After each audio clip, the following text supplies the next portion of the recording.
Hello friends. कुछ लोग होते हैं जो खाना खाते हैं, इतना खाते हैं, उनका पेट भर गया होता है, फिर भी वो कंट्रोल नहीं कर पाते। जब तक वो अनकंफर्टेबल नहीं हो जाते तब तक खाना खाते हैं। ये एक मेडिकल डिसऑर्डर है जिसको बिंज ईटिंग डिसऑर्डर कहते हैं। इस वीडियो में मैं बिंज ईटिंग डिसऑर्डर क्या है, इसके क्या क्या कॉजेस होते हैं, इसके क्या क्या सिम्टम्स रहेंगे और इसके अंदर क्या क्या कॉम्प्लिकेशंस हो सकते हैं और इसका ट्रीटमेंट मोड कैसा रहेगा और इसको अवॉइड करने के लिए हम लोग क्या क्या कर सकते हैं, इन सारे पॉइंट्स को कवर करने वाली हूँ। तो पहले एक लाइक कर लीजिए, यूट्यूब चैनल को सब्सक्राइब कर लीजिए ताकि ऐसे ही इंफॉर्मेशन फ्यूचर में आपको मिलती रहे। चलिए जानते हैं बिंज ईटिंग डिसऑर्डर क्या होता है। ये एक ईटिंग डिसऑर्डर है जिसके अंदर पर्सन बहुत ज़्यादा खाना खा लेता है, ओवर ईटिंग करते रहता है, रेगुलर बेसिस पे ओवर ईटिंग करता है। तो वो जितना भी चाहे कि खाना स्टॉप करे पर स्टॉप कर ही नहीं पाता है, जल्दी जल्दी खाता है और बहुत ज़्यादा क्वांटिटी का खाना खाता है। चलिए जानते हैं इसके अंदर क्या सिम्टम्स रहेंगे। बिंज ईटिंग में पर्सन बहुत ज़्यादा फास्ट खाता है, नॉर्मल पर्सन के कंपैरिजन में बहुत जल्दी जल्दी खाना खा लेता है। जब तक वो पेट भरकर अनकंफर्टेबल नहीं हो जाता तब तक खाना खाता है। बहुत बड़ी क्वांटिटी में बहुत ज़्यादा खाना खाता है। वो इवन दो वो हंग्री नहीं रहता, उसको कोई भूख नहीं लगे रहती है, फिर भी वो बहुत ज़्यादा खाना खा लेता है। वो हमेशा अकेला बैठकर खाने का प्रेफर करता है क्योंकि उसको एम्बैरेसमेंट फील होते रहता है, अशेम्ड फील होता है, उसको गिल्टी फील होते रहता है। अब लेकिन फिर भी वो अपना खाने को कंट्रोल नहीं कर पाता है।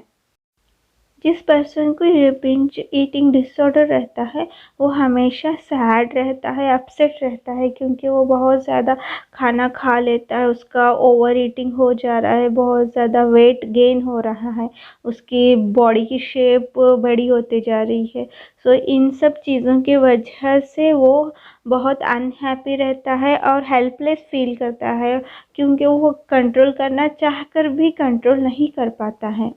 Causes of binge eating disorder क्यों होता है? कुछ लोगों के अंदर ये जेनेटिकली प्रेजेंट होता है, ये फैमिलीज में रन होता है। ये लेडीज़ के अंदर बहुत ज़्यादा होता है।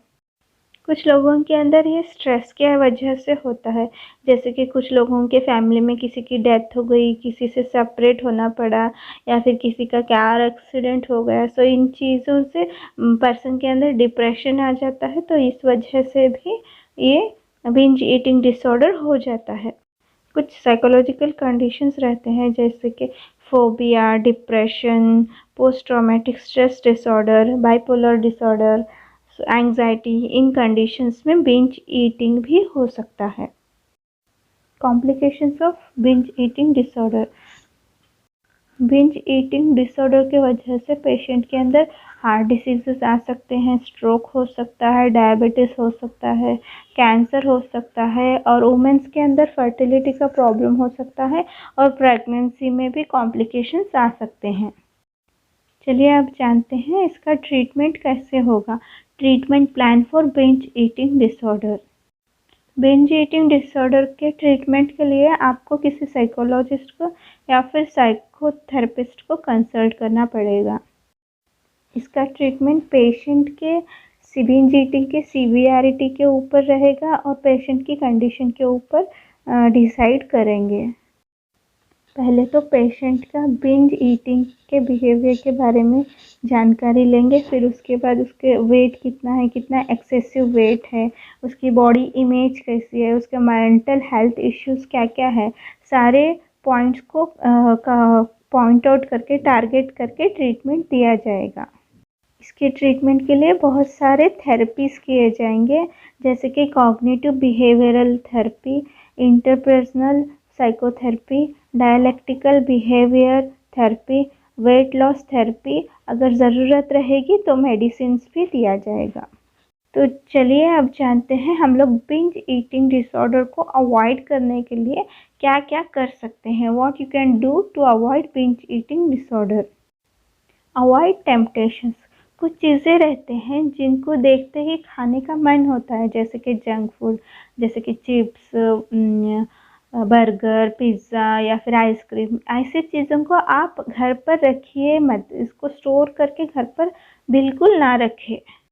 आप अपने बिंज ईटिंग के बारे में कोई भी फैमिली मेम्बर से या फिर किसी फ्रेंड्स के साथ शेयर कीजिए, अपने फीलिंग्स को अपने फ्रेंड्स के साथ शेयर कीजिए। तो क्या होगा, वो लोग आपको मोटिवेट करेंगे, बिंज ईटिंग को स्टॉप करने में मोटिवेट करेंगे और आपको हेल्प करेंगे कि आप अपना बिंज ईटिंग को अवॉइड करें। Relieve stress. अपने स्ट्रेस को कम करने की कोशिश कीजिए। अब रेगुलर बेसिस पर एक्सरसाइज कीजिए, योगा कीजिए, मेडिटेशन कीजिए, वॉकिंग कीजिए, ताकि आपका स्ट्रेस रिड्यूस हो जाए। आपको अपने अंदर किस वजह से, किस ट्रिगर के वजह से बिंज ईटिंग हो रहा है, इसको आइडेंटिफाई करना है और उसको अवॉइड करने की कोशिश करना है। जैसे कि कुछ लोगों के अंदर बहुत ज़्यादा गुस्सा आ जाता है या फिर फ्रस्ट्रेशन हो जाता है उसके, या फिर बोर हो जाते हैं, इन चीज़ों के होने के बाद वो बिंज ईटिंग को स्टार्ट कर देता है। तो अगर ऐसा है तो इस फ्रस्ट्रेशन को, एंगर को या फिर बोर होने की फीलिंग को आप कंट्रोल करें, मतलब उसको होने न दें। और उसके उसी टाइम पर आप कोई भी मूवी देखें या फिर अपने माइंड को डाइवर्ट कर ले, इससे आपका बिंज ईटिंग अवॉइड हो जाएगा। आप अपने माइंड को डाइवर्ट करने के लिए कोई भी गेम्स खेल सकते हो।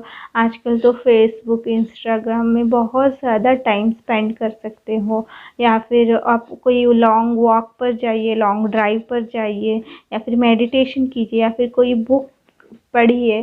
तो उस टाइम पर आपको जो अच्छा लगेगा आप उसको कीजिए और ज़्यादा से ज़्यादा पॉजिटिव रहने की कोशिश कीजिए, या फिर कोई भी फ्रेंड को कॉल करके बात कीजिए। सो ऐसा करेंगे तो आपका माइंड डिस्ट्रैक्ट हो जाएगा और बिंज ईटिंग को आप अवॉइड कर पाएंगे। सो फ्रेंड्स, ये था बिंज ईटिंग डिसऑर्डर।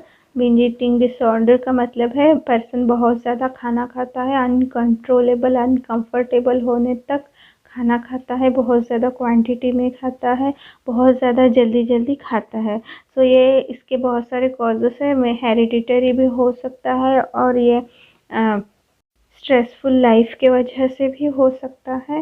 सो इसके ट्रीटमेंट में आपको साइकोलॉजिस्ट या फिर साइकोथेरेपिस्ट को कंसल्ट करने पड़ेगा और वहाँ पर बहुत सारे थेरेपीज़ होंगे। सो फ्रेंड्स, अगर आपको ये वीडियो अच्छा लगा है तो प्लीज़ लाइक कर लीजिए, यूट्यूब चैनल को सब्सक्राइब कर लीजिए और शेयर कीजिए। Thank you.